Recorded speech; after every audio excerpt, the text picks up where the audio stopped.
El día de hoy vamos a continuar con farmacología, con el químico farmacéutico Antihipertensivos, ¿para qué se usan? Para controlar la presión sanguínea alta, ¿no? Bien. Empezamos entonces. Obviamente tiene que haber presión alta para que ocurra el medicamento antihipertensivo. Si es que una persona tiene una presión normal y aplicamos un antihipertensivo, ¿qué ocurre? ¿Qué ocurre? Baja de presión. Y si es muy baja la presión es peligroso ya, ¿no? Entonces son medicamentos de cuidado. Hay que administrarlos solo cuando la persona está con un pico de presión. Les presento entonces aquí a los principales grupos de antihipertensivos. Como ustedes ven son muchos y básicamente se apoyan en dos mecanismos principales. Miren, la presión de la sangre, o mejor dicho, la presión de los vasos sanguíneos que transportan la sangre es la misma que cuando uno estudia hidrostática en el tema de física general. Porque la sangre es un líquido al final, ¿no? Entonces, como un líquido ejerce una presión. ¿Ante quién? Ante los vasos sanguíneos. Entonces, cuando hablamos de hipertensión debemos imaginarnos en tuberías. Tuberías que son las venas y arterias y alguien que impulsa ese líquido, que sería ¿qué órgano? Exactamente, el corazón.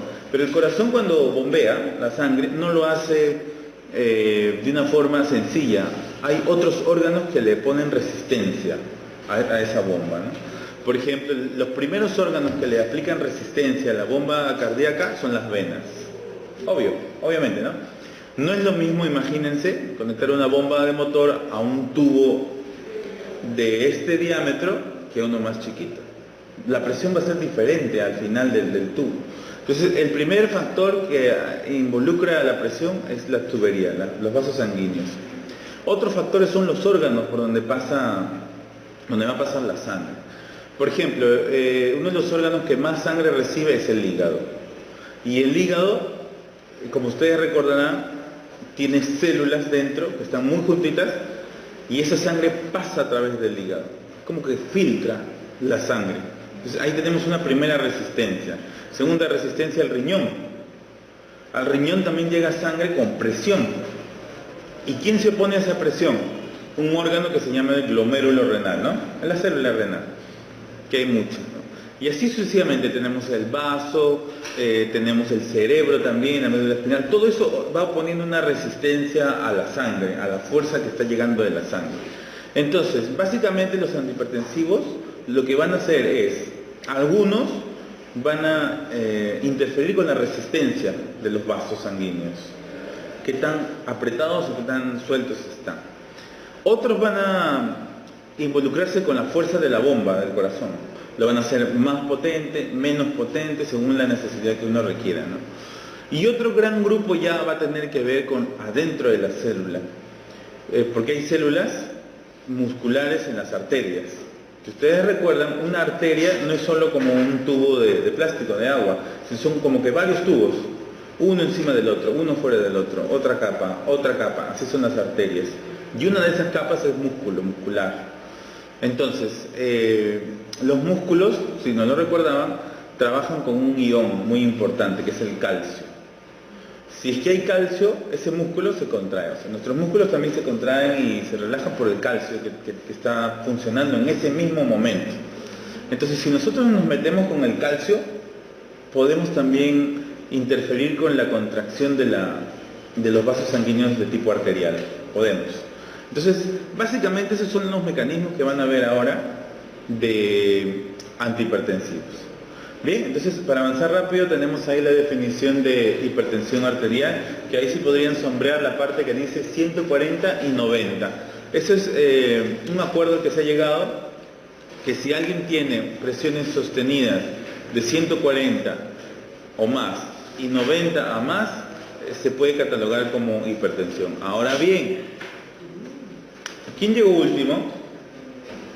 ¿Quién llegó último? Tú llegaste último, ¿no? ¿Llegaste corriendo o normal? ¿Caminando rápido o lento? Ya. Si tu nombre es... Iván, si a Iván le tomamos la presión ahorita mismo o cuando entró al salón, ¿va a ser alta o baja?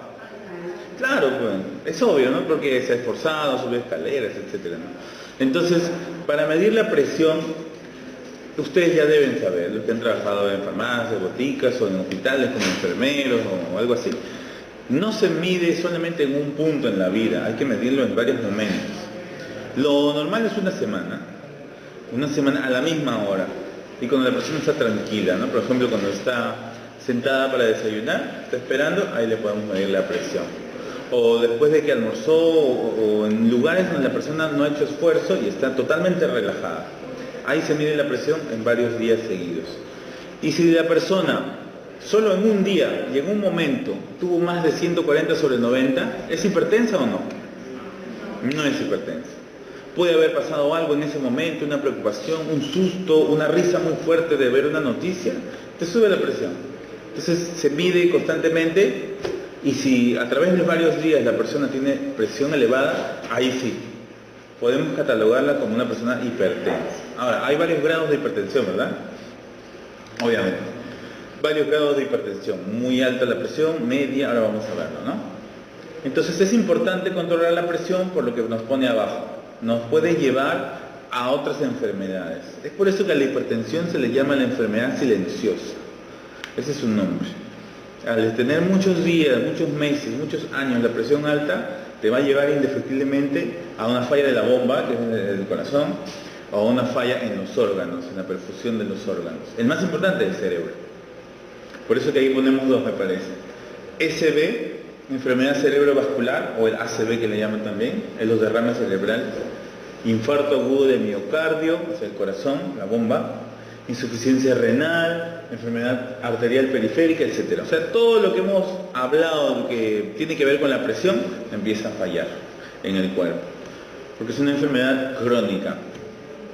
Bien, a esto lo dejo para que lo lean en su casa. 50% de la población hipertensa no conoce su condición. O sea, aquí somos 2, 4, 6, 8, 9, 4.5 personas puede tener hipertensión y no lo sabe, aquí, ahorita mismo. ¿No? Porque es una enfermedad silenciosa, no te da síntomas al inicio. Bien, obviamente uno sabe, ¿no? Es lo que acabo de decir es un poco mentira, porque un hipertenso sabe que tiene la presión alta, porque es notorio. Hay un zumbido en el oído, te cansa, ¿no? Hay un estupor, un calor en ese momento, ¿no? Entonces, claro, es silenciosa, pero felizmente no tan silenciosa, ¿no? Da algunos síntomas, obviamente, ¿no? Pero cuando ya está en un nivel, no en 140, sino un poco más, 160, 170, ¿no? Bien, sigamos para no preocuparlos porque ya los vi con cara de preocupados. Bien, antecedentes, ¿no? Aquí tienen un triángulo, el triángulo de la gravedad, que nos indica cuál es la mayor probabilidad que tienen los pacientes hipertensos contra los no hipertensos, ¿no? Renal crónica, 1.7 veces más que una población normal. Insuficiencia cardíaca congestiva, que es que el corazón no puede bombear bien la sangre y se queda en el pulmón. 2 a 4, cardiopatía coronaria, problema de la bomba cardíaca, 5 veces. Y accidente vascular encefálico, o sea, el famoso derrame cerebral, ¿no? 10 veces mayor. ¿Por qué? ¿Por qué ocurre eso, creen ustedes? A ver, señorita, ¿qué es un derrame cerebral? ¿Ha escuchado hablar de eso? ¿Qué es lo que ocurre?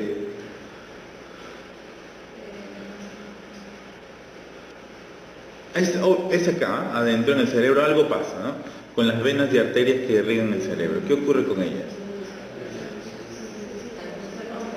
Sí, hay una ruptura por la presión alta, ¿no?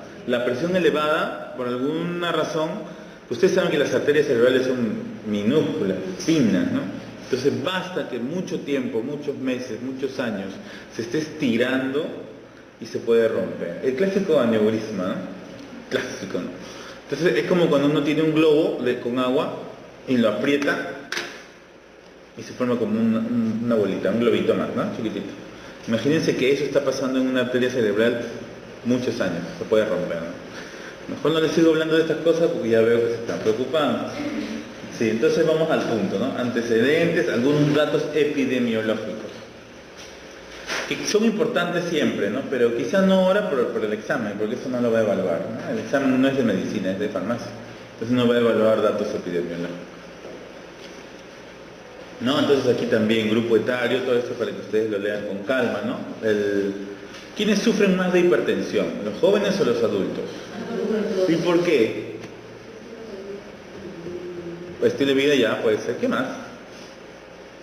¿Cómo está el corazón de los de tercera edad comparado con los de una edad más joven? Más gastado, ¿no? Más gastado, menos potente, más grasoso puede ser. Pero más grasoso también, menos elástico, ¿no? Tiene más problemas. Bien, y acá algo que es importante saber también, pero quizás no memorizarlo ni analizarlo mucho, es que las hipertensiones se clasifican según el valor de presión que presenten. Tenemos valores altos y valores extremos, ¿no? Por ejemplo, más de 180 y más de 110. ¿Qué personas pueden tener esa presión tan alta? ¿Podrá existir? Sí. ¿Quiénes serían? Los obesos tienen mayor incidencia de hipertensión, ¿no? ¿Por qué sería? Es porque el esfuerzo del corazón para hacer circular la sangre en un cuerpo enorme es diferente que en un cuerpo flaquito, es distinto. Todo tiene que ver con la mecánica de los líquidos. Bien, dos tipos de hipertensión, hasta ahora se mantiene esta clasificación. Esencial o primaria, o sea que no sabemos por qué ocurre. No sabemos el mecanismo exacto o qué es la causa. Es la mayoría. Y la hipertensión secundaria a problema renal, problema endocrino y otro. ¿Qué significa eso? A veces la hipertensión, adelante, buenos días, a veces la hipertensión es consecuencia de otro problema, a veces. Por ejemplo, digamos que yo tengo un accidente de tránsito y pierdo un riñón, me lo sacan. Entonces ahora me quedo con un solo riñón. Entonces como el riñón es un órgano que también se encarga de controlar la presión, mi presión de repente ya no está tan controlada y empieza a subir. Entonces, esa hipertensión que me ha dado a mí, adelante, es secundaria. ¿Secundaria a qué? O sea, ¿siguiente a qué? A un problema renal. Pero la mayoría de hipertensiones son primarias. O sea, ellas son el primer problema que aparece. Y después empiezan a ver los demás. A eso se refiere esta clasificación. Muy bien. ¿Todos los pacientes necesitan tratarse la hipertensión arterial? Sí. Para evitar la muerte y las complicaciones de esta enfermedad. Ahora, acá dice tratarse, pero no farmacológicamente necesariamente. Eso yo creo que muchos profesores de universidad son enfáticos en mencionar que la primera línea de tratamiento contra la hipertensión es no farmacológica, siempre. Después ya se pasa a medicamentos. Muy bien. ¿Alguien podría explicar qué son estas siglas? Yo le ayudo con la primera. PA, presión arterial, es igual gasto cardíaco por, o sea, el gasto cardíaco, la contracción del corazón en cada latido por la resistencia que oponen los vasos sanguíneos. Los vasos sanguíneos, adelante, ante cada latido, ¿no? Ante cada bombeo. Y el gasto cardíaco se comprende también de dos factores. Frecuencia cardíaca, que tanto late el corazón por minuto, y el volumen sistólico que le llaman, a veces le llaman volumen de eyección, o sea, la cantidad que sale pues, del corazón en cada latido, ¿no? Entonces, como ustedes ven, la presión arterial, como cualquier líquido, tiene que ver con hidrostática, ¿no? Con la física. Muy bien, y este gráfico, que lo deben tener ustedes ahí chiquito, pero más claro, explica los dos lados de los que se basa la presión arterial. Por el lado izquierdo tenemos el gasto cardíaco y por el lado derecho la resistencia vascular. O sea, el gráfico de la derecha es todo lo que afecta a la resistencia vascular y el gráfico de la izquierda es todo lo que afecta al gasto cardíaco, la fuerza del corazón, ¿no? Entonces acá tenemos precarga, palabras como precarga, ¿no? Qué tan rápido se carga el corazón, contractibilidad del corazón, qué tan fuerte se contrae, vasoconstricción también, por este lado, y por el otro lado tenemos cambios en la pared vascular, en la pared de los vasos sanguíneos, por ejemplo, alteración de la membrana, factores del endotelio, etcétera, ¿no? Entonces, todo aquello que vaya a afectar, tanto la bomba como las tuberías, va a impactar en la presión arterial. Muy bien, entonces aquí está también para que lo vean en casa, la fisiopatología de la hipertensión arterial, ¿no? ¿Qué ocurre cuando disminuye la presión arterial? El cuerpo reacciona, responde. Responde elevando la presión arterial para que esté en un mismo equilibrio, ¿no? Y aquí están los mecanismos, tanto la actividad simpática, o sea, nervioso, sistema nervioso, aumentando el gasto cardíaco, como involucrándose con el riñón. Aquí creo que es momento para comentarles de que uno de los órganos más importantes que regula la presión, aparte del corazón, es el riñón. Miren. Y esto es bien curioso, porque no es tan lógico de ver, ¿no? Resulta que la presión de nuestra sangre, increíblemente, tiene que ver con los iones que hay en la sangre. O sea, la sangre no es agua, es un líquido que tiene muchas sustancias, pero de las más importantes que controlan la presión son los iones, las sustancias con carga. Entonces, el único órgano que se encarga de balancear esa carga en nuestro cuerpo es el riñón, porque el riñón tiene en sus glomérulos transportadores de iones. Entonces es el riñón quien decide si el sodio, por ejemplo, se queda en el cuerpo o sale a la orina, si sale sodio, potasio, calcio, magnesio, sulfato, cloruro. Todo ese balance lo da el riñón. Entonces los científicos han encontrado que la presión depende de los iones, sobre todo del ion de sodio. Y aquí ustedes recordarán que a algunas personas con hipertensión les dicen que controlen su nivel de sodio, porque se vio hace muchos años, antes de que se inventasen los modernos antihipertensivos, que el sodio impactaba en la presión. O sea, ¿cómo se vio eso, no? Porque se empezó a aplicar cloruro de sodio en forma de grandes volúmenes. A ustedes de repente han visto también. Cuando a un pacientito le ponen 1 o 2 litros de suero, su presión empieza a cambiar, se altera. Entonces, ese mismo descubrimiento que vemos ahora ocurrió hace años. Entonces, los científicos, al explicar, se dieron cuenta que los iones impactan en la presión arterial. Entonces, todos esos mecanismos están aquí abajo. No solamente es el sodio el que impacta en la presión, sino que el sodio le hace algo a otras proteínas, que aquí aparecen nombradas por primera vez: renina, aldosterona, angiotensina, estamos hablando de bradicinina. O sea, varios mediadores tienen que ver con los iones, y eso lo vamos a ver ahorita a continuación. Pero quería mencionarlo, ¿no? El riñón juega un papel muy importante en la presión arterial. ¿Cómo? Por los iones que tiene y por las sustancias que estos iones desencadenan, ¿no? Que mandan una señal y estas sustancias o se elevan o disminuyen. Muy bien. Entonces aquí, de una forma más abreviada, los antihipertensivos que vamos a ver hoy. Como vemos ahí, tenemos a los diuréticos. ¿Qué es un diurético? ¿Qué significa diuresis? ¿Se acuerdan? Diuresis es la pérdida o eliminación del agua por la orina. El orinar, ¿no? Diuresis. Entonces, fármacos diuréticos son fármacos que hacen orinar, entre comillas, o sea, hacen salir líquido del cuerpo, ¿no? Bloqueantes beta-adrenérgicos. Resulta que en el corazón hay receptores, como en todos los órganos, adrenérgicos, o sea, que trabajan con adrenalina, es su neurotransmisor. Y hay de dos tipos, pues alfa y beta. Entonces, resulta que los receptores beta son los que se ha encontrado que estimulan al latido cardíaco. Entonces, si yo lato más rápido el corazón, ¿sube la presión o baja la presión?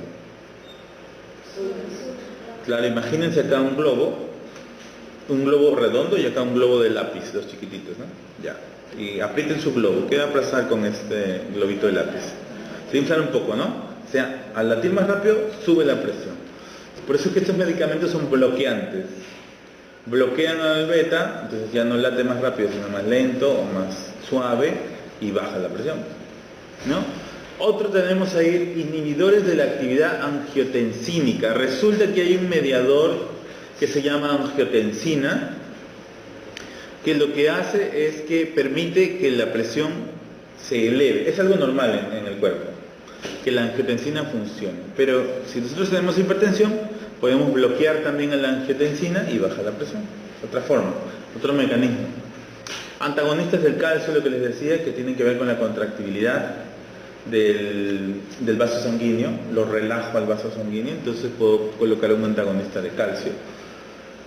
También tenemos bloqueantes alfa-adrenérgicos, ya tenemos al otro camino para controlar la presión, una vía central, el sistema nervioso central, eso lo vamos a explicar en detalle. Hipotensores de acción central, esto es un grupo controvertido porque aparentemente al activar el receptor alfa subiría la presión, eso es lo que cualquiera diría, ¿no? Pero su efecto es disminuir la presión, por un mecanismo que ahora vamos a determinar. Espera un segundito. Y el último, tenemos vasodilatadores periféricos. Eso sobre todo se usan en la emergencia. Cuando necesitamos bajar la presión rápidamente, adicionalmente a disminuir el latido cardíaco, podemos vasodilatar, dilatar los vasos sanguíneos de una forma inmediata, ¿no? Aquí tenemos, por ejemplo, algunos agentes que se usan sobre todo por la vía endovenosa. Hidralazina, nitroprusiato, minixolol para emergencias. Muy bien. Empezamos entonces. Adelante. Justo. Primer grupo de antihipertensivos. Ahora sí vamos a avanzar rapidito. Recuerden que nosotros como farmacéuticos y ustedes en su examen que les van a evaluar para postular una plaza, más que nada lo que hay que saber es a qué grupo pertenece cada medicamento, en qué grupo está, su efecto, por qué es buscado él, por qué es preferido, ¿no? Y su reacción adversa. Eso es lo básico. Muy poco se ha preguntado de dosis, casi nada se ha preguntado sobre dosis o sobre vía de administración. Más que nada es el efecto, el grupo al que pertenece y su reacción más adversa, más conocida, más común. Eso es lo que tiene que estar clarito. Y el mecanismo de acción, obviamente, ¿no? Entonces, primer grupo de diuréticos se llama... Acá hay después vamos a regresar a él, es el mecanismo general de acción de todos ellos. Bien, tenemos primero que los diuréticos como primer grupo son el más usado. Es más, son los que deberían iniciar el tratamiento. Digo deberían porque últimamente se está prefiriendo otro grupo, pero históricamente siempre ellos han sido los primeros. Siempre, ¿no? Su eficacia es comparable a los demás hasta cierta dosis, y son ideales para iniciar la terapia. Muy bien. Diuréticos. Primer tipo, tiacídicos por su estructura química, ¿no? Corto y largo plazo según el mecanismo y son más eficaces que los demás diuréticos. Lamentablemente tienen un problema que ahí le podrían poner de repente, ¿no? Que tienen un efecto techo, o sea, tienen un tope de dosis. Encima de la dosis tope ya no son mejores, sino hay más efectos adversos. O sea, no puede uno aumentar y aumentar la dosis, ¿no? Tiene que cambiar ya. Entonces tiene un techo terapéutico, le llamamos. Un tope. Muy bien, mecanismo de acción. Disminuye la reabsorción de cloruro de sodio en el túbulo contorneado distal. Ese es su mecanismo de acción. Disminuye la reabsorción de sodio. Bien. Aumenta la excreción de sodio por lo mismo. Cloruro, agua y potasio. Aumentan la reabsorción de calcio y aumentan la excreción de magnesio. Acá lo más importante es que eliminan sodio. Eliminan sodio. Y lamentablemente potasio también. Pero eso tiene una solución. Eliminan sodio. Muy bien. Tiacidas eliminan sodio. Muy bien. Disminuyen el sodio entonces. Disminuye el volumen sanguíneo, disminuye el gasto cardíaco y la resistencia y como consecuencia disminuye la presión. En otras palabras, cuando uno elimina sodio del cuerpo, en el cuerpo hay más o menos sodio. Menos, ya se eliminó, ¿no? Y al haber menos sodio, eso jala menos agua, por así decirlo. Hay menos volumen de sangre. O sea, el sodio se va con el agua, por así decirlo. Entonces, como se está quedando menos sodio, hay menos cantidad de agua, y como hay menos agua fluyendo, menos presión, ¿no? Por esa tubería hay menos agua, menos presión. Es un buen mecanismo que tiene que ver con el sodio. Bien, como su mismo nombre lo dice, el medicamento prototipo de las tiacidas es la hidroclorotiacida. Que también hay clorotiacida, ¿no? Pero la más famosa, la hidroclorotiacida, ¿no? Reducen la presión, potencian la acción de otros hipotensores y disminuyen la retención de agua que producen algunos vasodilatadores. Ahora, lo más importante creo que aquí es que potencian la acción de otros hipotensores.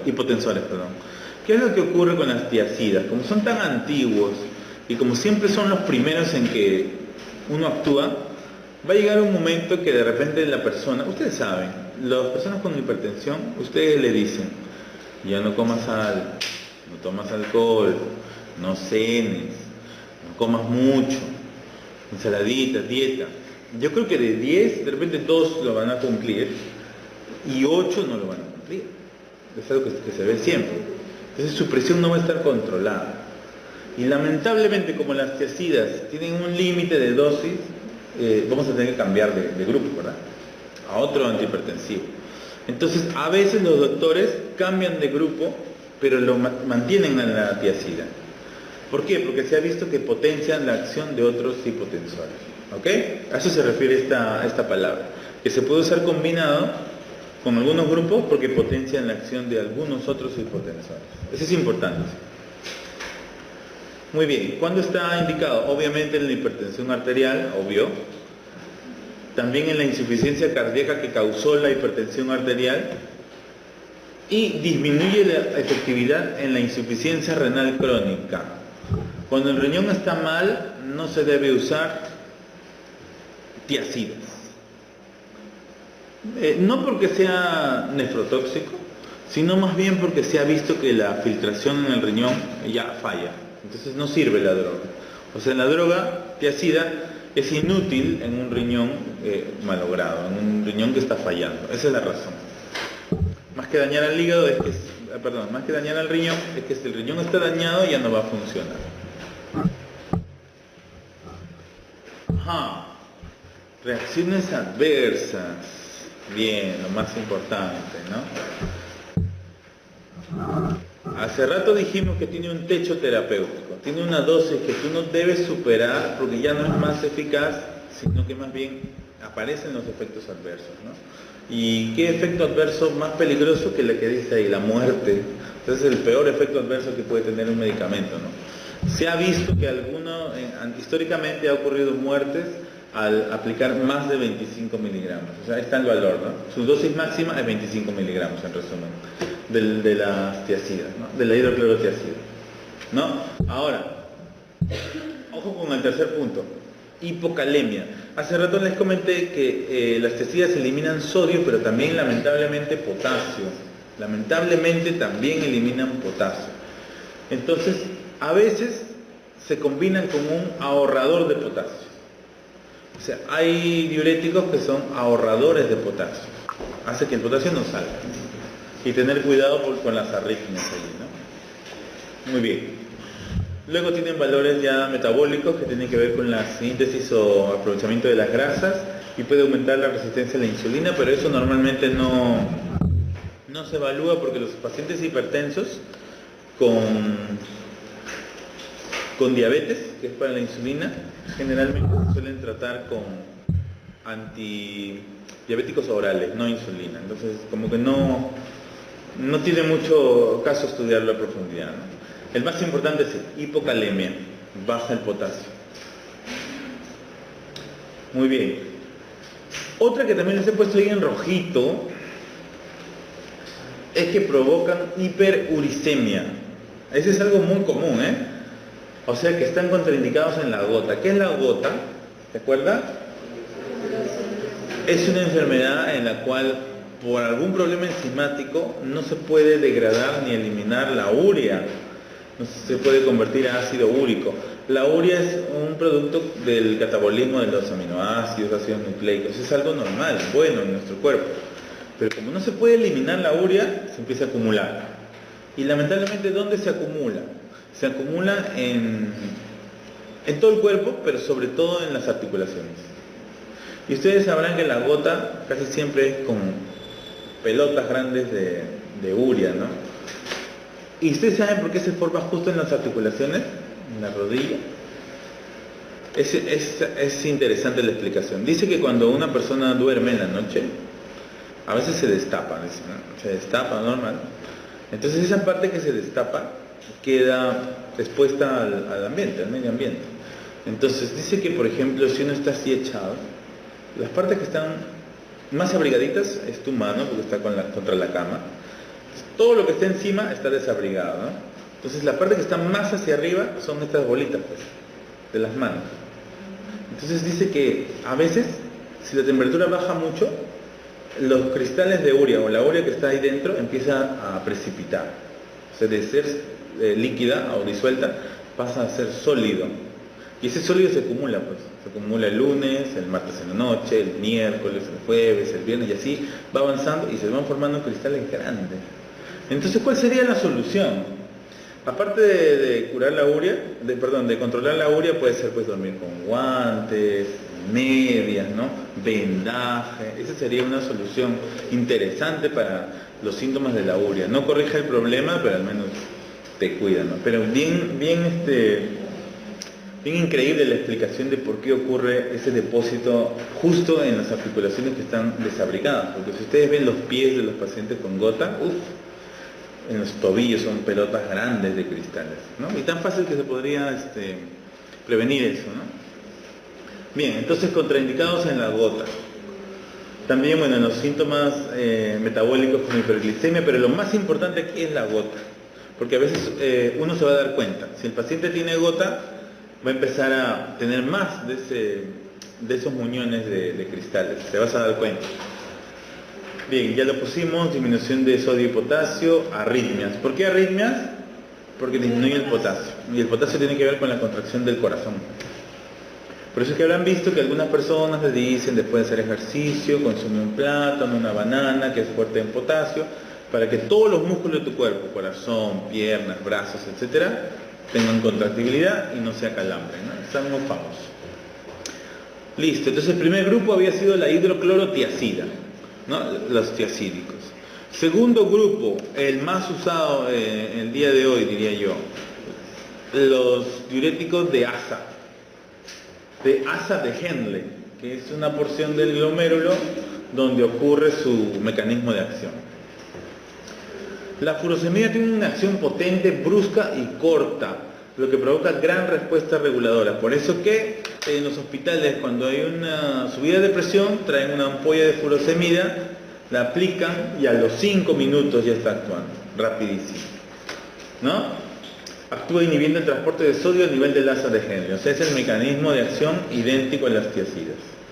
Tiene que ver con el transporte de sodio a nivel del asa de Henle. ¿Cuándo está indicado? En hipertensión con insuficiencia renal crónica. O sea, la furosemida sí se usa en pacientes renales. Sí se usa, a diferencia del anterior. También se usa en la insuficiencia cardíaca congestiva, en el síndrome nefrótico, o sea, cuando el riñón está con problemas, está malo. Y cuando las tiazidas estén contraindicadas, por ejemplo en la gota, por ejemplo si el paciente ya tiene arritmia de por sí, no podemos dar pues una tiazida, ¿no? Tenemos que dar una furosemida. Bien. Contraindicaciones. Hipersensibilidad es para todos los medicamentos, ¿ah? Del mundo. Obvio, ¿no? Si yo soy alérgico a la penicilina, no me pueden dar penicilina. Si yo soy alérgico al captopril, no me van a dar captopril. Hipersensibilidad se llama eso. O a las sulfonamidas por una forma cruzada de hipersensibilidad, ¿no? Anuria. ¿Qué es anuria? Uria. Uresis. Diuresis. Orinar. Y no hay orina. Cuando hay pacientes que no provocan orina, no producen orina, no pueden orinar. Cuando hay anuria, no se debe dar ningún diurético en general. No hay nada que eliminar, no hay anuria, no hay orina. Deshidratación también, coma hepático y trastornos electrolíticos severos. Bueno, obvio, ¿no? Si es que hay problemas con el sodio, potasio, cloro, magnesio severos, no podemos dar ningún diurético, ni uno. Ese es evidente, ni uno.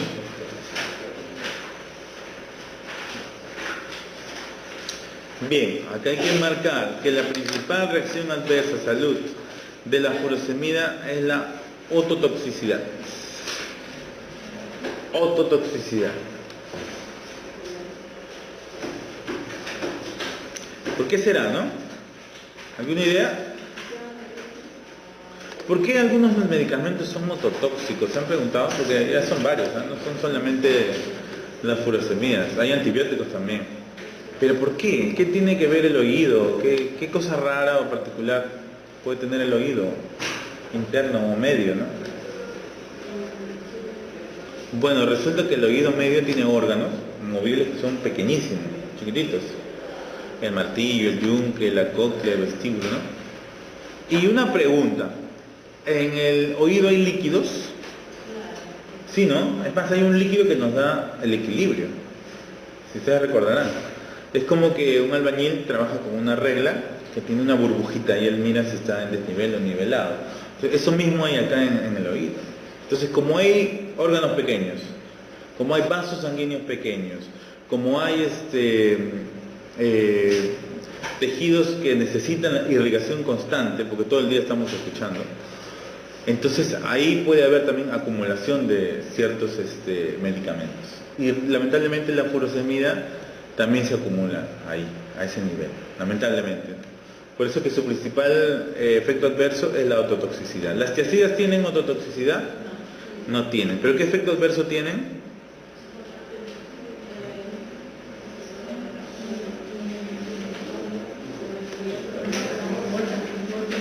Sí, no gota, potasio, también eliminan mucho potasio, ¿no? Eso es lo malo de ellas, ¿no?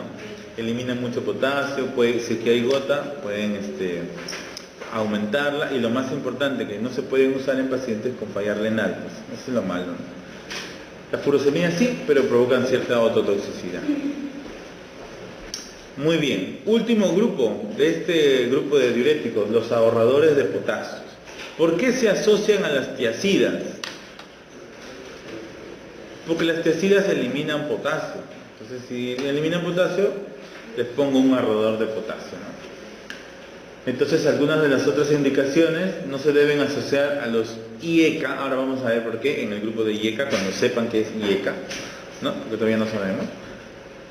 Y son preferidos en la diabetes y en la gota, ¿no? Porque no tienen implicancia en el metabolismo de la urea, solo por ese lugar, ¿no? O sea, gota, antigota solamente son las tiazidas, hasta ahorita. Muy bien, contraindicado, ¿cuándo? Hiperpotasemia, insuficiencia renal aguda y crónica, anuria, etcétera, ¿no? Y hipersensibilidad al fármaco, ¿no? Obviamente, si tú quieres administrar un medicamento que ahorra potasio, te lo mantiene el potasio, te lo guarda, no lo vas a dar cuando hay hiperpotasio. Obvio, ¿no? Eso es obvio. Si tienes mucho potasio en tu sangre o en tu orina, no vas a dar un ahorrador de potasio, porque va a aumentar más. Entonces ahí tienen la primera contraindicación. Hiperpotasemia, la más importante. Aunque no lo crean, hay errores a veces. Hay errores a veces de indicación también. Muy bien. Acá algunas de las dosis más comunes. Disculpen. Aquí en ahorradores de potasio no está el medicamento. Pónganle por ahí que el medicamento prototipo de los ahorradores de potasio es la espironolactona. Espironolactona, que está aquí al medio de la siguiente diapositiva. Espironolactona. Es una tableta pequeña, barata, se usa rápido. Espironolactona. Muy bien.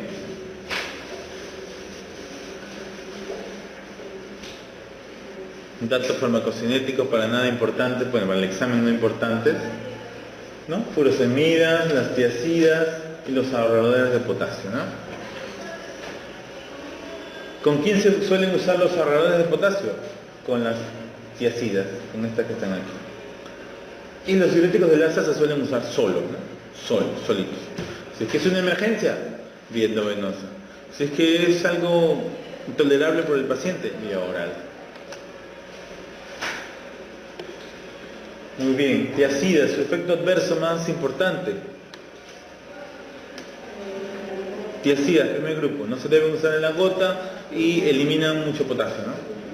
Entonces hay que aplicar un ahorrador de potasio, ¿verdad?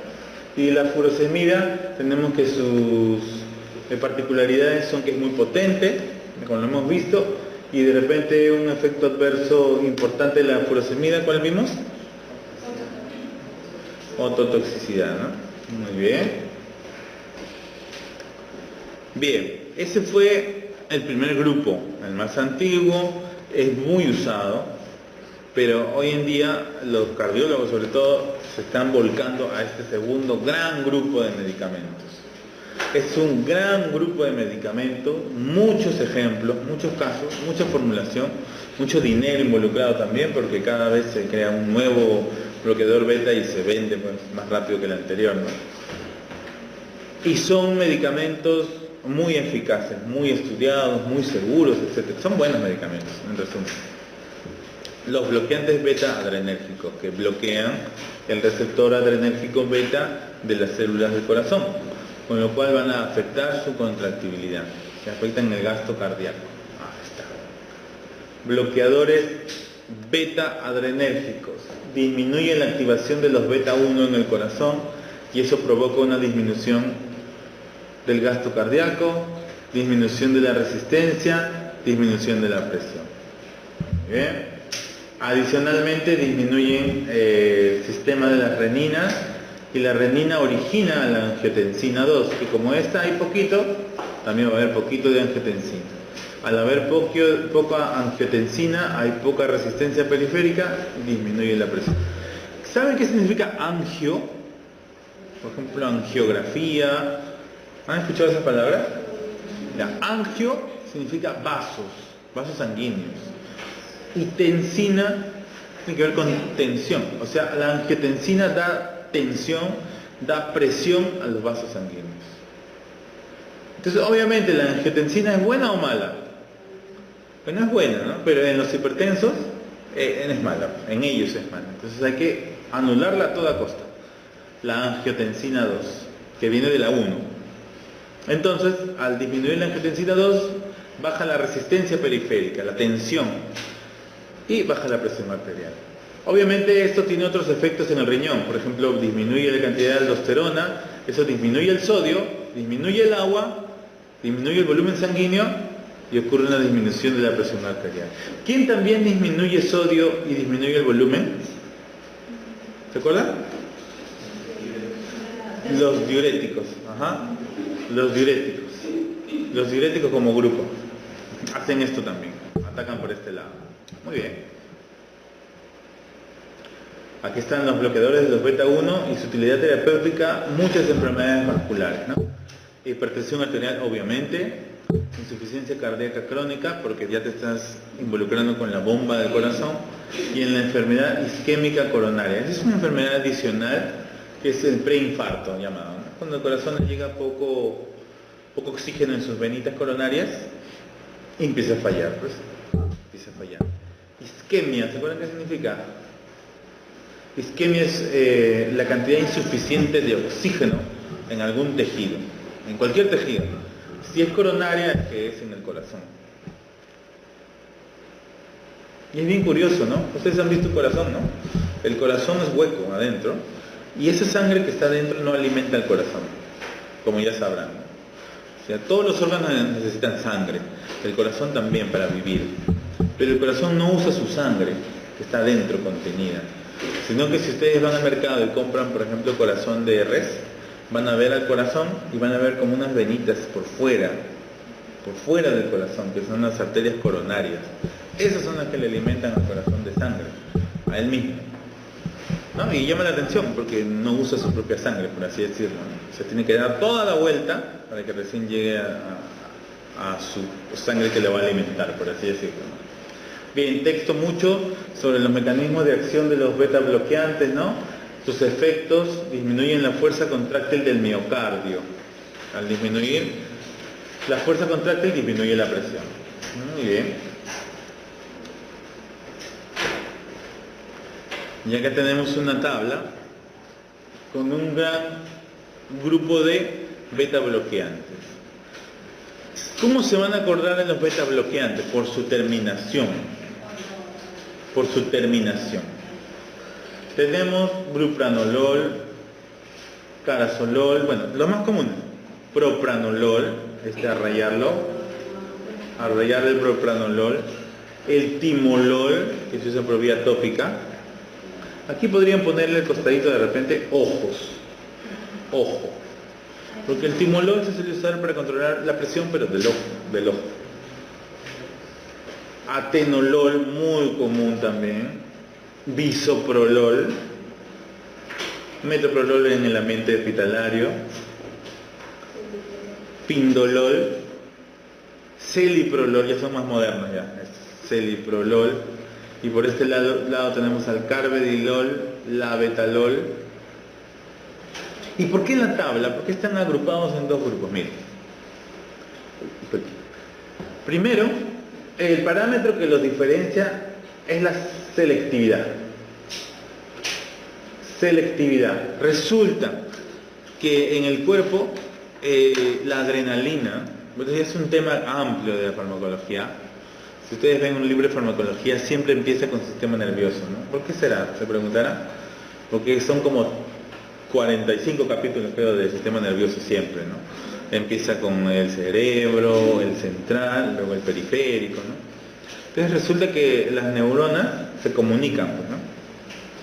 ¿Se tocan las neuronas? No se tocan. Hay un espacio. Ajá, hay un espacio. Entonces, ¿cómo se comunican? Ellas se liberan sustancias que se llaman neurotransmisores. Y uno de los neurotransmisores más famosos y más útiles es la adrenalina. Entonces resulta que cuando esta neurona libera la adrenalina, ahora tiene que llegar a la otra, pues. Entonces la otra célula necesita receptores de adrenalina. Se llaman adrenérgicos. Bueno fuera que solo existiese un tipo de receptor adrenérgico. Pues no hay como 5 o 6. Entonces tenemos los alfa y los beta. Bueno fuera que solo las neuronas tuviesen receptores adrenérgicos, también es mentira. Receptores adrenérgicos hay en el corazón, en el riñón, en los vasos sanguíneos, en los pulmones, en la tráquea, o sea, casi en todo lugar hay receptores alfa. Por eso es que el capítulo del sistema nervioso ustedes lo leen y ven cómo un medicamento tiene acción en todo lugar. O sea, provoca de todo: somnolencia, ojo grande, disminución de la respiración, disminución del peristaltismo, de la digestión. Si ustedes han leído van a ver que provoca de todo, es por la cantidad de receptores. Entonces resulta que también aquí en el receptor adrenérgico hay dos tipos, el alfa y el beta. Y del beta hay dos tipos también, el beta 1, hay tres tipos, perdón, el beta 1 y el beta 2, que son los más importantes. El beta 1 nos sirve a nosotros porque su concentración más alta es en el corazón. Pero algunos de estos no son selectivos para beta 1, lamentablemente. También van al beta 1 y al beta 2. ¿Y saben dónde abundan los receptores beta 2? Bueno, los receptores beta 2 abundan en los músculos de los bronquios. Entonces, si una de estas drogas no es tan selectiva, va a disminuir el latido cardíaco y va a disminuir la contracción de los bronquios. El bronquioles. O sea, va a interferir con la respiración. Y si interfiere con la respiración, la vida corre peligro. En resumen, ¿no? Entonces, por eso que acá lo ponen que son selectivos y no selectivos. Abajo, selectivos. Acá deberían poner ustedes selectivo beta 1. ¿Por qué beta 1? Pues aquí estamos buscando la acción. Selectivos beta 1. Y acá no selectivos podrían poner ustedes beta 1, beta 2, beta 3, ¿no? Aún así, hay algunos de estos grupos que son tan poco selectivos que también van a los alfa, como dice aquí, alfa. O sea, todos estos van a los beta, pero estos también van al receptor alfa, porque lo dice acá. Receptor alfa. Son este grupo. Entonces el bloqueo del receptor alfa a veces es necesario, es bueno, porque por ejemplo tiene un efecto vasodilatador.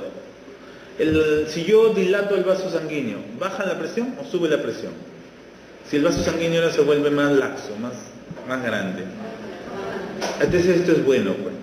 Esto es bueno. En la hipertensión esto es buenísimo, ¿no? Entonces tenemos aquí, por ejemplo, el carvedilol, que es ahorita el más caro, el que prescriben en la clínica, el más rápido, el de más acción, más rápido me refiero a que 2-3 días te está controlando la presión, ¿no? De este grupo. Y ahora, acá hay una palabra interesante, ISA o ASI, como le dicen en castellano. Actividad simpático-mimética intrínseca. O sea, son medicamentos que de por sí solos, este grupo, tienen cierta actividad sobre el sistema simpático-mimético. O sea, por sistema simpático del sistema nervioso central y periférico, intrínseca.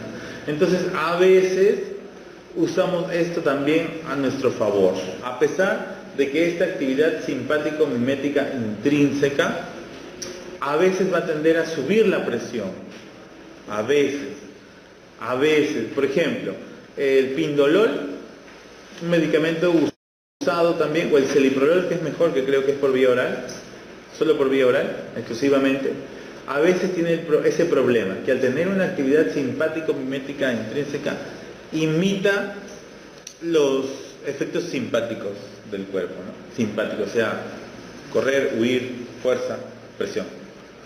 Entonces nosotros, ¿cuál es el medicamento ideal de toda esta tabla? Los que son selectivos al beta 1 y los que no tengan actividad simpático-mimética. O sea, estos.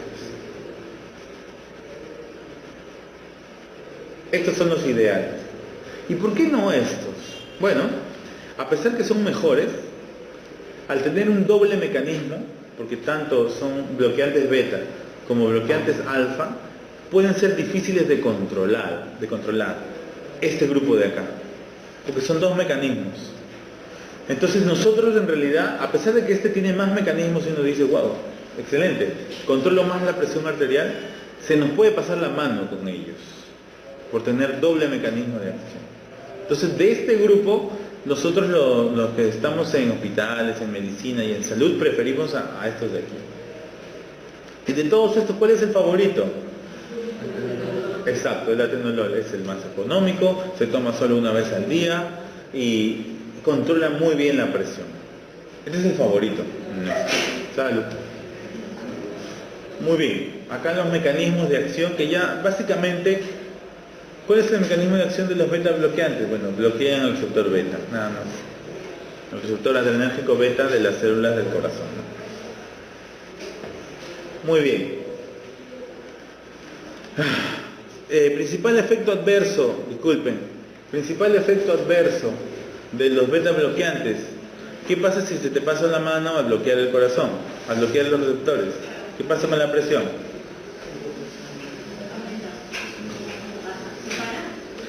Baja mucho, ¿no?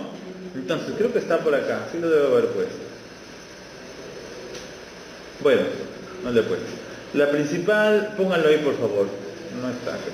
Bueno, obviamente la hipotensión, o sea que se nos pasa la mano, y hay una hipotensión, y también la bradicardia, porque al disminuir la fuerza contráctil del corazón, disminuyen los latidos, y el corazón va a latir también más lento, bradicardia. Entonces son sus efectos adversos, felizmente tienen que ver con su mecanismo de acción, o sea, son fáciles de deducir. Bradicardia. Muy bien. Entonces, ejemplo de beta bloqueante. ¿Quién? Atenolol. Otro. Propranolol. Otro. Bisoprolol, bueno. Otro. Ya, timolol, bien, tinolol. Otro. Todos los que terminen en olol, ¿puede ser? Listo. Bien. Muy bien. Listo. Inhibidores de la actividad angiotensínica. Acá hay 3 grupos. El grupo más usado. Inhibidores de la... Bueno, los 2 grupos más usados, me corrijo. Primer grupo. I, E, C, A. IECA. Inhibidores de la enzima convertidora de angiotensina. I, E, C, CA, inhibidores de la enzima convertidora de angiotensina. Bueno, ya su mismo nombre lo está diciendo, ¿no? Hacen que la angiotensina no se convierta. ¿Pero en qué? Ahora vamos a ver. Segundo grupo, antagonistas de los receptores de la angiotensina 2. A, R, A2, ARA2. Antagonistas de los receptores de la angiotensina 2. Si la angiotensina ya se convirtió, no importa. Acá la agarramos. Antagonistas de los receptores de angiotensina 2. Siguiente grupo, moderno, inhibidores de la renina. Porque la renina es antes inclusive de la angiotensina. Bien, veamos el mecanismo. Ahí está. Angiotensina 2. O sea, esta sustancia. ¿Buena o mala? Buenísima. Pero en el hipertenso, lamentablemente, controlarla nos va a ayudar a bajar la presión. ¿Cómo? Miren. La angiotensina tiene 3 efectos importantes. Primero, en los vasos sanguíneos. Al llegar al vaso sanguíneo ocurre un efecto directo. O sea, los epitelios internos de los vasos sanguíneos tienen receptores para la angiotensina. Sube la cantidad de vasopresina y de catecolamina. Al aumentar vasopresina, vasos, presina, presión. Aumenta la presión de los vasos, aumenta la resistencia vascular periférica y aumenta la presión. Por este lado de los vasos aumenta directamente la presión arterial. ¿Ok? Lado central, sistema nervioso central. Llegan las neuronas a la sinapsis. Efecto directo, lo mismo. Aumenta la cantidad de vasopresina. Esto, como estamos en el sistema nervioso central, estimula los receptores o vasoreceptores de sed. Y si tiene sed, ¿qué hacemos? Tomamos agua. Y si hay más agua, hay más sangre, más volemia, más agua. Y si hay más agua, aumenta la presión. También sube un poquito el gasto cardíaco al haber más líquido que moverlo, ¿no? Bien. Tercer mecanismo, el riñón. O sea, también hay receptores en el riñón. Su efecto es que aumenta la aldosterona, que es una hormona antidiurética. Disminuye el flujo hacia la médula y hay retención de sodio. Si se queda sodio, se queda agua también. Aumenta la volemia. Aumenta el gasto. Hipertensión arterial. Son 3 mecanismos de la angiotensina. Entonces, ¿qué podemos hacer? Podemos bloquear a la angiotensina en su receptor o podemos evitar que se forme. Bien, vamos a hacer eso. Primer grupo, inhibidores de la enzima convertidora de angiotensina. Hace que la angiotensina 1 no se convierta en angiotensina 2. Se queda como 1. Y la angiotensina 1 no tiene efectos. Bien. IECAS, acuérdense ahí de su terminación, son los apriles, o priles, ¿no? Enalapril, captopril, lisinopril, ramipril. ¿Cuál es el más usado? Falso, el captopril, por su costo sobre todo, ¿no? Por su costo. ¿Alguien aquí tiene o ha tenido trabajado en farmacia o botica? Levante la mano. ¿Y a cuánto está el captopril? ¿Y el enalapril? ¿Más barato? ¿Están parejos? Ya. ¿Y captopril de marca Menen? ¿Capotén? No sale. ¿Y el enalapril de marca? Solo genérico. Muy bien. ¿Y este de tienen? ¿Lisinopril? Claro. Entonces, en el seguro, en el MINS, etcétera, se prefiere el captopril, ¿no? Es más barato de fabricar y es el que dio origen al grupo, pero obvio, a veces debe ser superada la indicación y preferimos el enalapril. Hay ciertas diferencias, ahorita vamos a mirar. Listo, indicación. Cuando los de primera línea están contraindicados o no son eficaces. Por ejemplo, paciente que tiene el riñón alterado, no se puede dar tiazida, salud. O paciente asmático, que tiene también problemas con la respiración. Me corre un poquito de riesgo al darle un bloqueante beta porque puede también, quizá en su caso, activar al otro receptor, ¿no? Usos terapéuticos, hipertensión arterial obviamente, insuficiencia cardíaca también, y post-infarto agudo de miocardio, ¿no? Es un tratamiento de restitución. Efectos adversos, son más famosos. Este sí tiene un efecto adverso muy conocido, ¿no? Pero muy conocido. Bien, estos medicamentos por un mecanismo aún no dilucidado provocan tos y angioedema. Angioedema es una enfermedad en la cual se suele agrupar todos los trastornos que tienen que ver con una inflamación de los tejidos orofaciales. Angioedema, orofaciales. Acá tenemos un angioedema de lengua, por ejemplo. Está protruida la lengua. Y es muy común, la tos es muy común, súper común la tos. Es un efecto adverso inesperado de los enalapriles o captopriles, ¿no? Muy bien, pensaba que no lo había puesto, pero sí está. La angiotensina 1 se convierte gracias a la enzima en angiotensina 2. Como yo ya voy a dar un inhibidor de la enzima convertidora de angiotensina, este paso ya no va a ocurrir y ya no va a haber angiotensina 2. Y si no hay angiotensina 2 o disminuye la actividad nerviosa simpática, como vimos hace rato en el centro, disminuye la vasodilatación del músculo liso, o sea, de las venas, disminuye la retención de sodio y aumenta los niveles de otro mediador, bradiquinina. Todo esto disminuye la presión arterial. Aquí también colocamos la acción de la renina, que es la que viene antes de la angiotensina. Miren, el angiotensinógeno se convierte en angiotensina gracias a la renina. Si yo bloqueo esta renina, esto no ocurre y esto tampoco. O sea, son mecanismos interesantes de acción. Bloquear a la enzima y bloquear a la renina, los receptores de renina, aquí. Bien, ejemplos de IECA entonces: captopril, enalapril, lisinopril, hay varios, todos los que terminen en pril, está fácil en este caso, pril. Muy bien, acá tenemos lo mismo. Y siguiente grupo, antagonistas de los receptores de angiotensina 2. Errores. Bueno, acá está más fácil todavía. Artán.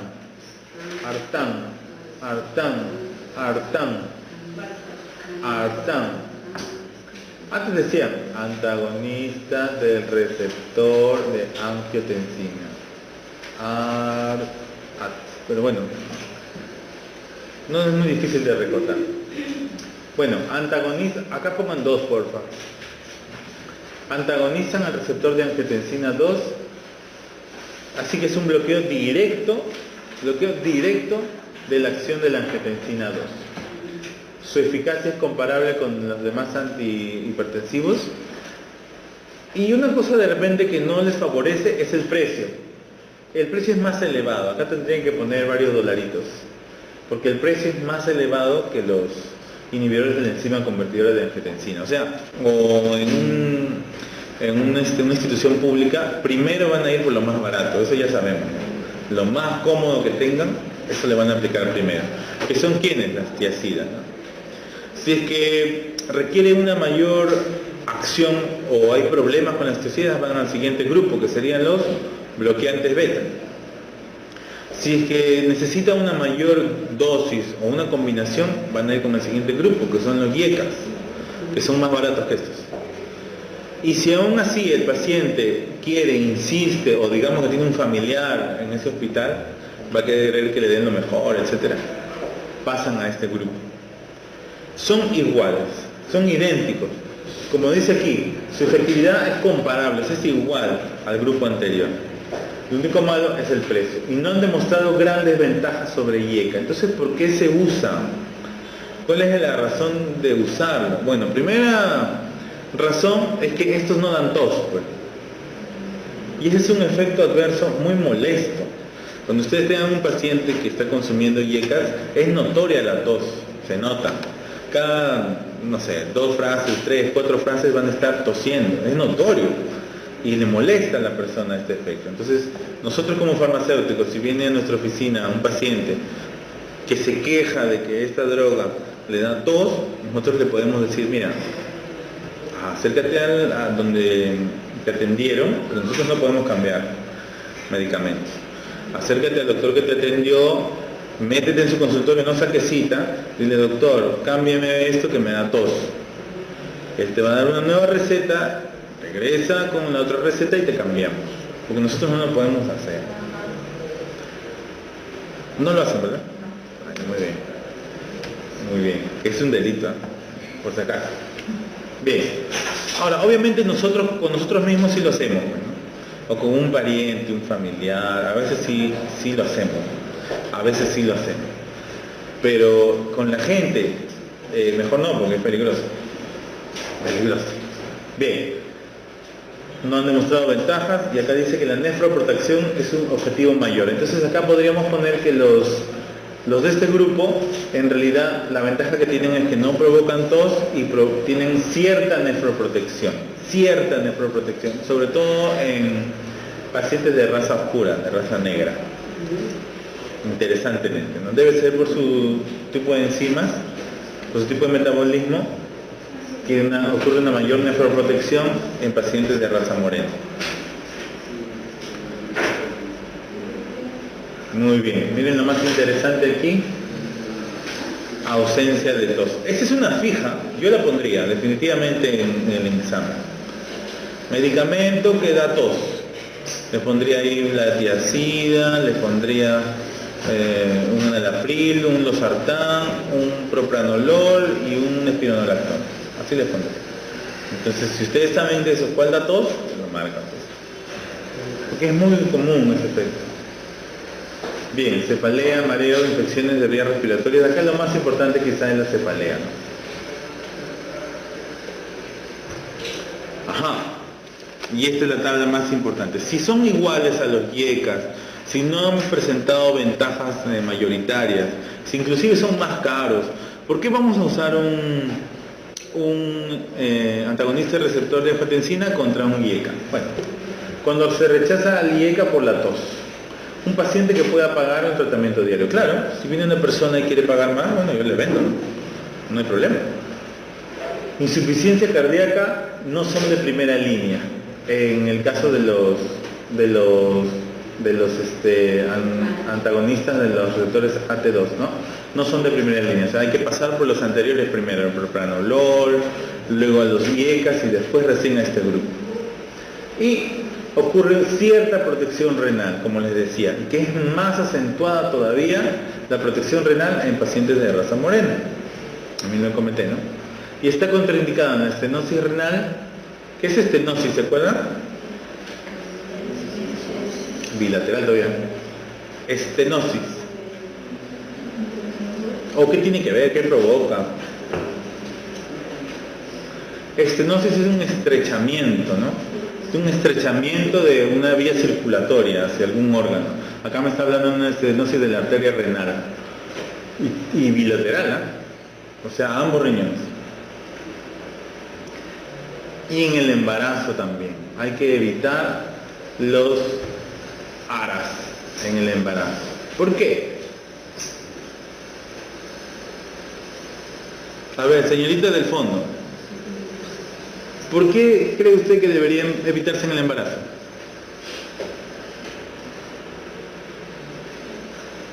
Sobre todo el segundo y tercer trimestre. O sea, hablamos de un bebito de 4 meses, 5 meses en la barriguita de la mamá. ¿Por qué? ¿Qué le haría al bebé? Sí, ¿cómo? ¿Qué le haría la presión arterial del bebito? ¿Bajaría o subiría? Sí, porque es antihipertensivo. Y si baja la presión en un organismo que recién se está formando, ¿qué problema podría haber? Cardíaco, ¿no? También deformación del cuerpo, la sangre no correría a un ritmo adecuado. O sea, en este caso, no se debe usar en el segundo y tercer trimestre. ¿Y por qué los anteriores sí y este no? Porque en los anteriores no decía nada de eso. Recién acá. ¿Por qué? Ajá, tú lo tienes. ¿Por qué? Porque este medicamento seguramente atraviesa hacia el feto, o sea, atraviesa la placenta, atraviesa por el cordón umbilical. Entonces, los otros no, este sí. Y el que lo inventó, el que inventó a este grupo, ¿quería que esto ocurra? No, obviamente que no. ¿Dónde se descubre? ¿Dónde se dan cuenta que esto ocurre? ¿En una mujer embarazada? Puede ser, ¿no? Pero más se dan cuenta antes de vender el medicamento, cuando recién lo están inventando. Porque antes de venderlo, ¿qué se hace? Un montón de pruebas, ¿no? Entonces ahí es donde se dan cuenta que este medicamento pasa, o puede pasar, mejor dicho, puede pasar en este tiempo, tanto la placenta como el cordón umbilical, y puede llegar a la sangre del feto. ¿Ok? Entonces, esto no es que uno quiera que ocurra o no quiera que ocurra, ¿eh? Así no es. Simplemente uno descubre que pasa y lo tiene que poner. Lo tiene que poner. Entonces, es importante. Ustedes, los que tienen botica o han trabajado en botica o farmacia, siempre le preguntan, ¿no? Las personas que están gestando, me imagino que sí, ¿no? Ya, deben preguntar. Cuando viene una mujer joven en edad reproductiva, siempre hay que preguntarle antes de venderle cualquier cosa si es que está gestando. Siempre. Puede ser que sí. Puede ser que sí y puede haber un problema ahí. Muy bien. Antihipertensivos de acción central. Bien. Acción central se refiere que tiene que ver con la sinapsis de las neuronas en el sistema nervioso central. Y como tiene que ver con la sinapsis de las neuronas, va a desencadenar muchos efectos. Muchos, porque hay muchos receptores adrenérgicos, colinérgicos en el sistema nervioso. Por ejemplo, que hay algunos, miren. Erección del pelo de la piel, vasos sanguíneos, la digestión, los bronquios, el corazón, la miosis o midriasis en el ojo, el sistema renal, ¿no? Todo eso que aparece siempre en un libro de farmacología al inicio, está resumido en este gráfico. Esta es la médula. Esto parecen ser nervios raquídeos, ¿sí? Este es un ganglio, o sea, un concentrador de nervios, de donde salen otros nervios más delgados hacia los órganos, ¿no? ¿Bien?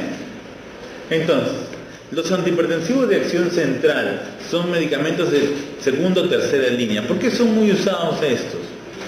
Es que estos se suelen usar en el embarazo, este grupo.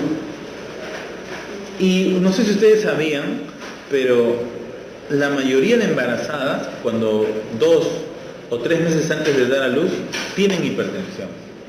Les da hipertensión, que le han puesto el nombre de eclampsia o preeclampsia en la embarazada, ¿no? Entonces es bien interesante que les va a dar hipertensión. O sea, si una persona está embarazada, una mujer, avísenle que más o menos en el 7º, 8º va a tener hipertensión. Pásenle la voz. Va a tener. ¿Por qué? Porque es obvio que al tener un cuerpo con la cantidad de peso que eso involucra, porque no solo es el peso del niño, es el peso del líquido, peso de la placenta, peso de todo, el corazón hace un esfuerzo y eso sí o sí va a tener que subir la presión. Es sin lugar a duda. Entonces aquí es donde tenemos que tener lista nuestro medicamento ahí debajo del anaquel, ¿no? Listo para cuando venga una gestante. Tercera línea. Situaciones infrecuentes en terapia combinada, ¿no? Y su uso clínico es en hipertensiones refractarias a otros tratamientos, refractarias, resistentes a otros tratamientos, o en la embarazada también, ¿no? Mecanismo de acción. Bueno, como es un agonista alfa, simplemente busca el receptor alfa y lo agoniza. Adrenérgico, alfa adrenérgico, y lo agoniza. Felizmente los receptores colinérgicos no se llaman alfa ni beta, ¿no? Como recordarán, ¿no? Sino nicotínico, muscarínico, ¿no? Pues no hay error. Alfa y beta son solo receptores adrenérgicos. Bien, llega a su receptor y ocurre la acción esperada, que en este caso es va a disminuir la resistencia vascular periférica, con lo cual va a disminuir la presión. ¿Dónde va a llegar este receptor alfa 2? Mejor dicho, el medicamento anti-alfa 2, a los vasos sanguíneos. Obviamente también va a llegar a todo el cuerpo, ¿no? Pero está diseñado para que calce más o menos mejor en los vasos sanguíneos. Y al calzar más o menos mejor en los vasos sanguíneos, va a disminuir su resistencia periférica total. Y al disminuir su resistencia periférica, disminuye la presión. ¿Ok? Disminuye la presión. No disminuye el gasto cardíaco. ¿Qué significa eso? Que no afecta al corazón. O sea, no tiene nada que ver con la bomba, sino con las tuberías. Con las tuberías. Uso clínico, perdón. Hipertensión arterial esencial, cuando no sabemos la causa, y asociado a un diurético, en pacientes muy selectivos, o sea, en pocos casos, ¿no? Hipertensión arterial en la embarazada, que se llama preeclampsia y eclampsia, ¿no? Preeclampsia, algunos neonatólogos o obstetras diferencian. Dicen que la preeclampsia es cuando está bajo cierto nivel de presión. Y la eclampsia ya es cuando hay síntomas, por ejemplo, peligro de aborto espontáneo, inestabilidad total del líquido amniótico. O sea, cuando ya hay problemas más serios, le llaman eclampsia, una emergencia. La eclampsia es una emergencia, en otras palabras. Y la preeclampsia es una hipertensión en la gestante.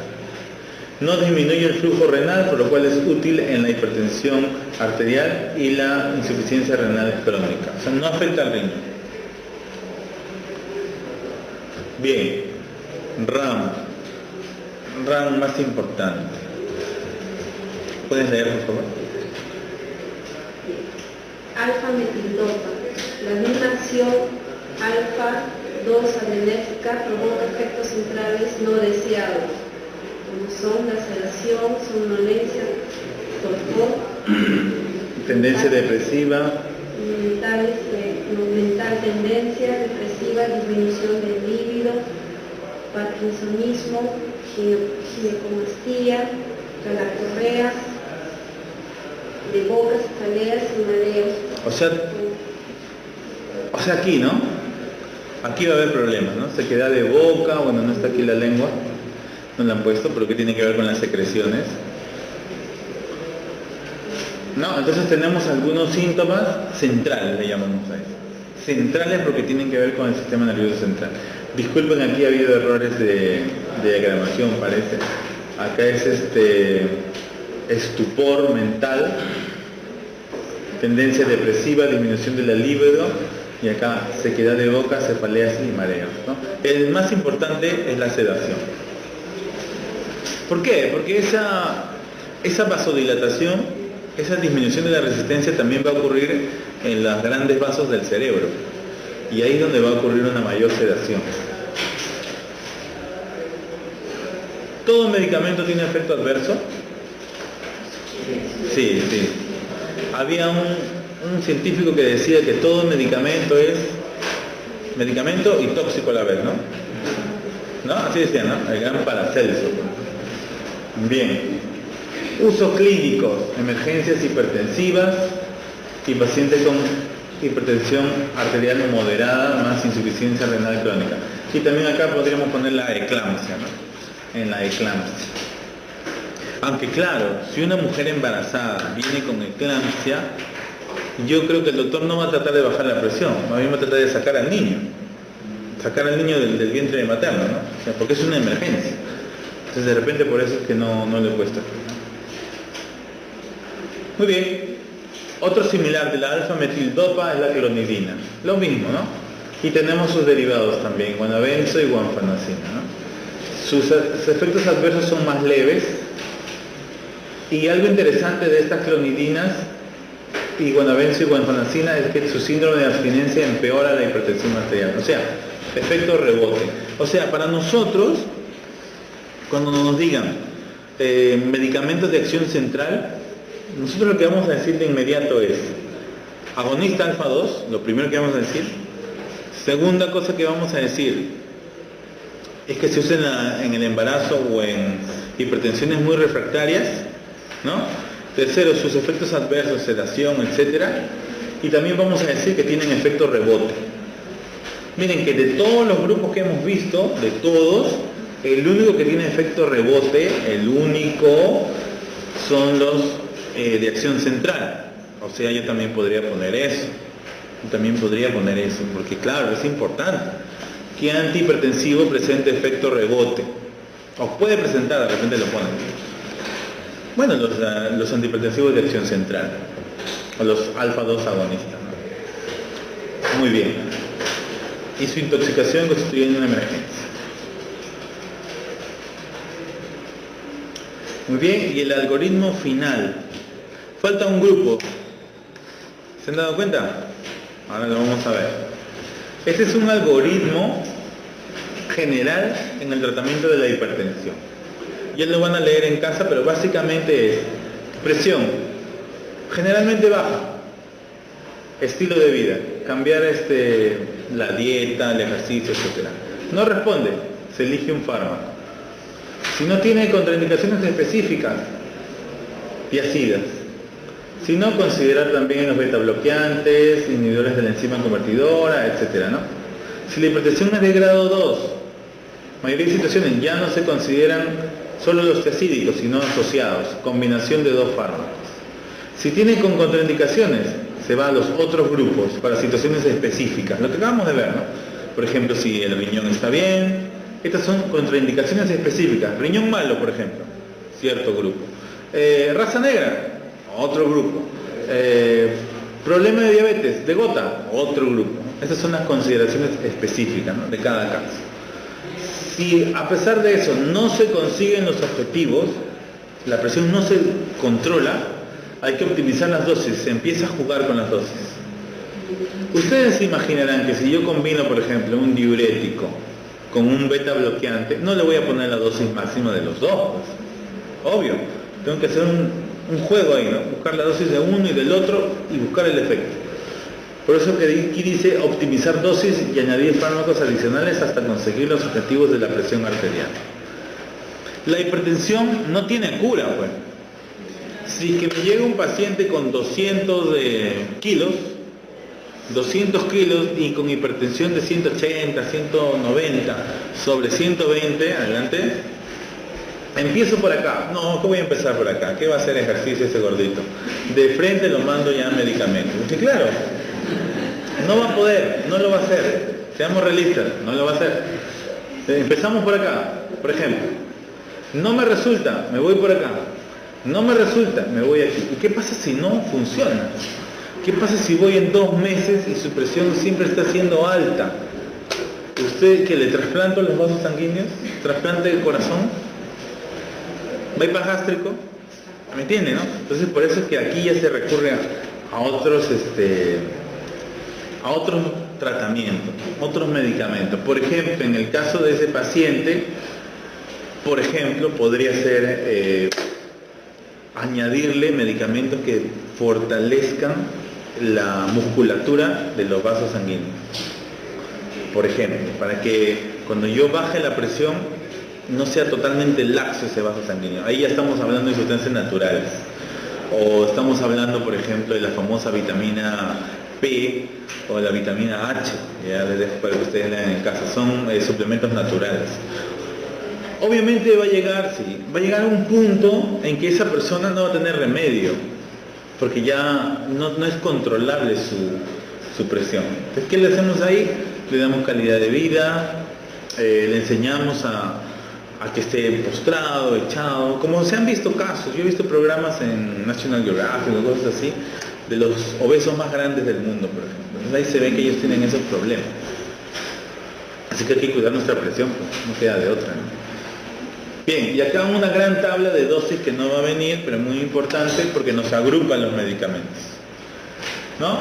Tiazídicos, ASA, furosemida, antialdosterónico, ahorrador de potasio, espironolactona, beta bloqueantes, el atenolol primero siempre, ¿no? Todos los que son muy usados, inhibidores de la enzima convertidora de angiotensina, que está en la lista más completa, ARA2, el bloqueador de renina, que no lo mencioné, alisquirenos, hay otro también, son muy modernos y poco usados, porque no conviene.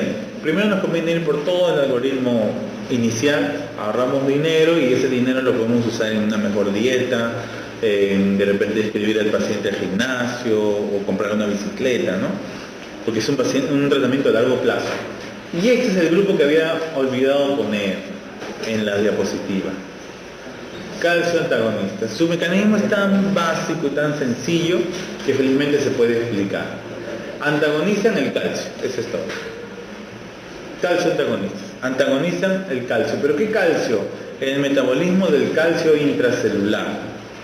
Antagonizan el metabolismo del calcio intracelular, con lo cual interfieren con la contractibilidad de los vasos sanguíneos. Y aquí están los dipinos. El más común, nifedipino. Nifedipino, se vende, ¿verdad? Se vende bastante. Se vende, ¿saben por qué también? Porque se puede colocar debajo de la lengua. No sé si sabían. Este de aquí puede salvar vidas. El nifedipino. El nifedipino se coloca debajo de la lengua y se absorbe directamente por la vena cava, por aquí. Vena cava, corazón. Se reparte todo el cuerpo. No es que llega al estómago, se destruye la tableta, se empieza a absorber, pasa al hígado, el hígado lo destruye, nada de eso ocurre.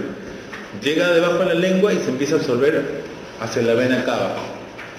Las venas cavas que llegan al corazón y se ramifican en las carotidias, etc. Se empieza a absorber, llega al corazón y se reparte.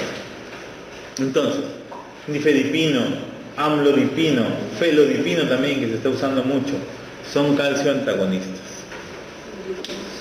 Calcio antagonistas. Su principal efecto adverso de ellos, como tienen que ver con el calcio y la contracción muscular, son las arritmias o disritmias, podríamos llamar también. Son las arritmias.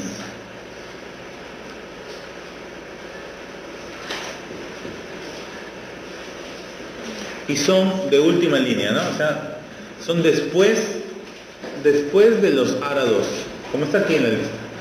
Después de los ARA2. ¿Falta algo? Sí. Los alfa-2 agonistas, o que le llamamos de acción central, ¿no? De acción central, metildopa, clonidina, guanabenzo y la doxazosina, un medicamento de uso especial. Por eso no está mencionado en ningún grupo. Bien, ¿los hipertensos tienen otros problemas de salud? Generalmente sí. Ya sea que ese otro problema fue antes y por eso ahora es hipertenso, o porque la hipertensión desencadenó todo esto. Todo esto. La hipertensión, si no la tratan, sí o sí te va a dar insuficiencia cardíaca congestiva. Porque la insuficiencia cardíaca congestiva se refiere a que el corazón es insuficiente para latir de una manera tan fuerte que saque sangre de los pulmones. Resulta que, si ustedes recuerdan la circulación del sistema circulatorio y la circulación del corazón, el primer latido del corazón va a los pulmones, la circulación menor, y después recién se reparte todo el cuerpo. Si el corazón al latir es insuficiente, ¿qué va a pasar con la sangre en los pulmones? Como que va a fluir más lento, se va a quedar como que atascada. Eso se llama insuficiencia cardíaca congestiva. Es un clásico en las personas con hipertensión. Ellas refieren que cuando respiran, sienten que algo les oprime el pecho, que no pueden respirar bien, tienen esos síntomas, sienten como que agua. Todo eso se llama insuficiencia cardíaca congestiva. Ocurre por la forma en la que el corazón circula la sangre, ¿no? También va a haber un infarto previo o un infarto ya finalizado, porque el corazón va a dejar de latir de forma eficaz y puede quedar ahí. Insuficiencia renal también va a haber, porque al haber mucha presión en el glomérulo renal, va a haber un problema con la filtración, ¿no? Es como que si uno cogiese un embudo, no es un embudo, un colador, y va a colar, por ejemplo, un jugo de piña, por ejemplo, ¿no? Y en vez de echar solamente el jugo de la jarra de la licuadora, empiezas a presionar, a apretar el colador. Estás haciendo más presión sobre el embudo. Algo así puede ocurrir en el riñón. Es lo mismo. Lo mismo exactamente. Y lo va malogrando pues a través de los años o de los meses, ¿no? Asma también puede haber relacionado con esta insuficiencia cardíaca congestiva porque la sangre se va a quedar en las vías alveolares, en los bronquiolos, etcétera, puede haber problemas, ¿no? Hiperlipidemia tiene que ver ya con un metabolismo de los lípidos y que se relaciona también con diabetes, que es la cantidad de azúcar, ¿no? Al haber una mayor presión arterial, las células van a requerir cada vez menos cantidad de azúcar. La azúcar se va a acumular en la sangre y puede generar diabetes. ¿Y qué es la angina? Es cuando todo esto ocurre en las arterias coronarias del corazón. En las arterias chiquititas que están fuera del corazón, si hay mucha presión, si se empiezan a romper, duele el corazón. Se llama angina de pecho. Una tabla para ustedes también, un algoritmo, no creo que venga, nunca ha venido medicamentos de primer uso, que esté en azul, y el medicamento de segundo uso, el alterno. Eso es más para los médicos, diría yo, porque ellos sí tienen que saber cuándo usar un caso y cuándo usar el otro. Bien, a ver. Es un agente antihipertensor perteneciente a los antagonistas adrenérgicos beta selectivos. ¿Quién es? Este de acá. El favorito, ¿no? Atenolol. Muy bien. 1-0. Diurético osmótico. Uy, esa palabra no apareció. Ahora. Diurético osmótico. Bueno, si es diurético, o es la furosemida o es la hidroclorotiazida. Ya. Pero osmótico, ¿qué significa eso? Ósmosis. ¿Y qué es la ósmosis? Ya, sí, la concentración. Entonces, ¿qué hacía la furosemida? ¿O cómo se clasificaba, mejor dicho? Se clasificaba como un diurético de asa, porque actuaba en el asa de Henle, ¿no? En cambio, la hidroclorotiazida, ¿cómo se clasificaba? Tiacídico, ¿no? Que tiene que ver con la de sodio, potasio, ¿no? ¿Y quiénes controlan la ósmosis? O sea, la cantidad de...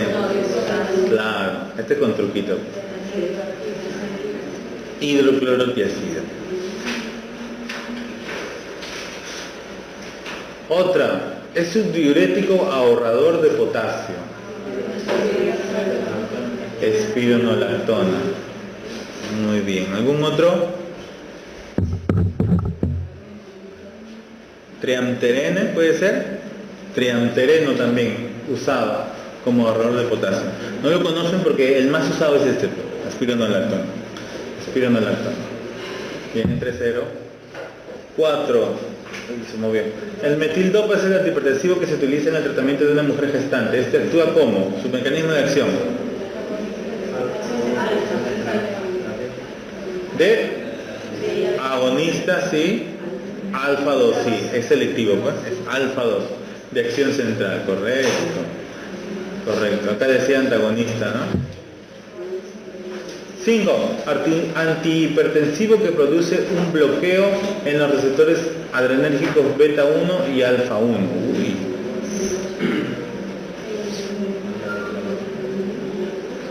En la tabla estaría acá, ¿no? Porque aquí estaban los que bloqueaban alfa y beta.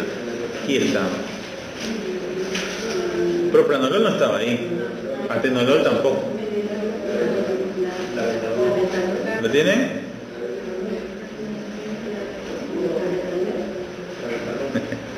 Este, ¿no? Ah, sí, claro. Este estaba difícil.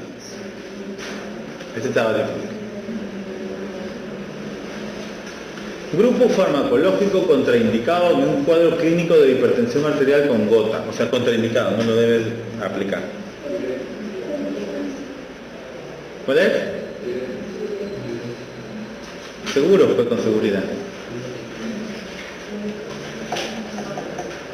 Bueno, si tengo hipertensión solo puedo tener dos opciones. O son los IECA o los diuréticos, porque este es un AINE, analgésico y antigotoso, obviamente no son antihipertensivos.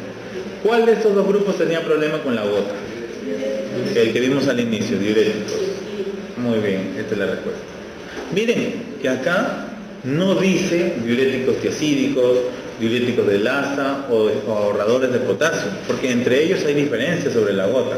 Pero sí nos dice, grupo contraindicado en un cuadro con gota. Entonces acá prácticamente te están haciendo decidir entre ellos dos.